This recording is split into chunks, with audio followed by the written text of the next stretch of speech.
실무 연습 제가 중요한 모의고사나 수능이 있었으면은 그로부터 2주 전부터는 하는 게 좋다.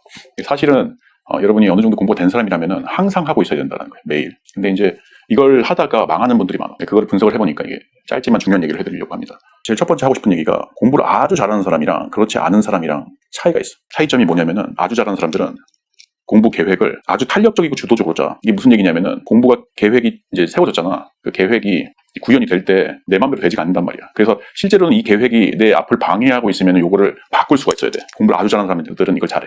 근데 공부를 아주 잘하지 못하는 사람들은 이게 이제 혼날까봐 맨날 학교 선생님, 학원 선생님, 부모님한테 혼날까봐 이런 걸 못해. 그래서 결국 망해. 구체적으로 보시면은 이런 일이 많아요. 예를 들어서 이제 실제 사례를 보면은 오늘 내가 진짜 실무 연습을 많이 하겠다. 그래서 실무 연습을 2회분 분량을 하겠다. 계획을 짰어. 그럼 이제 공부를 잘하지 못하는 사람들은 이렇게 돼. 자기가 이렇게 하려고 했어. 화작을 하다가 문학을 하다가 독서를 하다가 이렇게 끝내려고 했는데 어떻게 되냐면 화작하다 망해버려. 자기가 삘이 와 벌써. 망했는데 얘를 그대로 밀고 가면 어떻게 되냐면 문학도 우격다짐으로 억지로 풀지. 독서도 억지로 풀지. 점수 개판이고 시간도 개판이야.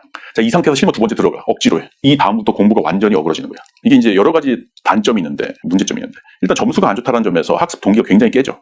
그리고 진짜 치명적인 게 이 실무 연습 자체가 흥미가 굉장히 떨어지고 진짜 하기 싫어져. 그리고 그 공부를 하는 3-4시간 동안 집중하는 습관을 유지하지 못해서 오히려 공부를 안 하니만 못하는, 즉 머리가 늘어지는 효과가 생긴다. 이걸 실제로 어떻게 되냐면은 이번 실제로 어떻게 되냐면 공부를 아주 잘하는 사람들은 예를 들어서 선생님도 옛날에 실무를 내가 완전히 계획적으로 하다가도 내 마음대로 이렇게 했어. 예를 들어서 화작 있잖아. 화작을 하다가 개판인 것 같잖아. 그러면 어떻게 하냐면은 얘를 없는 걸로 줘. 이건 없는 것이야. 그리고 새로 해. 새로 해서 잘 되면 되잖아. 어쨌든 연습만 되면 되거든. 아니면 하다가 빡셀 것 같잖아. 다 못할 것 같잖아. 그럼 어떻게 하냐면은 재심은 하나만 해. 아니면 재심은 2개. 아니면 어떤 장르만 하거나. 이렇게 굉장히 유기적이고 탄력적이고 능동적으로 바꿔줄 수가 있어야 돼. 어떻게 하냐면 이러다가도 이제 고3 사설을 하다가 좀 어려운 것 같아. 그러면은 평가원으로 바꾸고 아니면 고2나 고1로도 바꾸고 이제 굉장히 자유자재로 한단 말이야. 이게 사실은 어떤 원리 근거를 한 거냐면은 공부에서는 계획보다 사실은 학습 동기가 훨씬 중요한 거야. 압도적으로.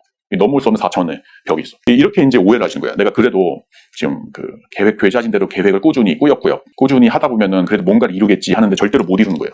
여러분, 전교 1등 하는 사람 있잖아. 그리고 의대 가는 사람은 실제로는 어떤지 알아? 공부 못하는 사람에 비해서 공부가 재밌어, 사실은. 근데 뻥치는 거야. 나 공부 재미없어. 이 사람이 느끼는 거를 못한 사람들이 느껴보면은 그렇게 재밌을 수가 없어. 상당히 재밌는 요소가 풍부해. 물론 게임보다 재밌다 이건 아니겠지만. 이게 어떻게 되냐면은 이런 사람들은 학습 동기가 굉장히 충만하거든. 근데 만약에 내가 학습 동기가 많이 떨어진 상태잖아. 이 상태로 가면은 분량도 형편없고 실제로 내 역량도 길러지지 않기 때문에 필패가 되거든. 어떻게 바꾸시냐면은 굉장히 적은 분량이더라도 자기가 성공해서 즐거움이 생기고 학습 동기가 높아지는 연습을 가져가. 그러다 보면 어느 순간 학습 동기가 굉장히 충만해지잖아. 그러면은 폭발적으로 양이 상승을 해. 그 이전에 여러분이 계획했던 거는 계획도 아닌 거예요, 사실은. 이렇게 대폭발이 일어난 상태로 밀어붙이면은 이제서야 수능 때까지 여러분이 눈앞에 미래가 보이는 거예요. 그래서 공부량이 채워지고 질까지 채워진다. 그래서 여러분 이제 작은 팁을 말씀드렸습니다. 반드시 마음에 안 들면 버리고 새로 제대로 시작하는 느낌으로 하는 게 훨씬 낫다. 연습의 측면에서는. 그리고 연습 재료는 그냥 무조건 연습으로만 받아들이고 그걸 꾸준히 분석을 할 필요가 없습니다. 수능 국어는 연습하는 거는 그 나름대로의 의미가 굉장히 있기 때문에 그렇게만 사용을 하셔도 됩니다. 그러니까 문제를 풀고 해설지 간단히 확인하고 그냥 이런 감각이었구나 이렇게만 확인하셔도 좋습니다.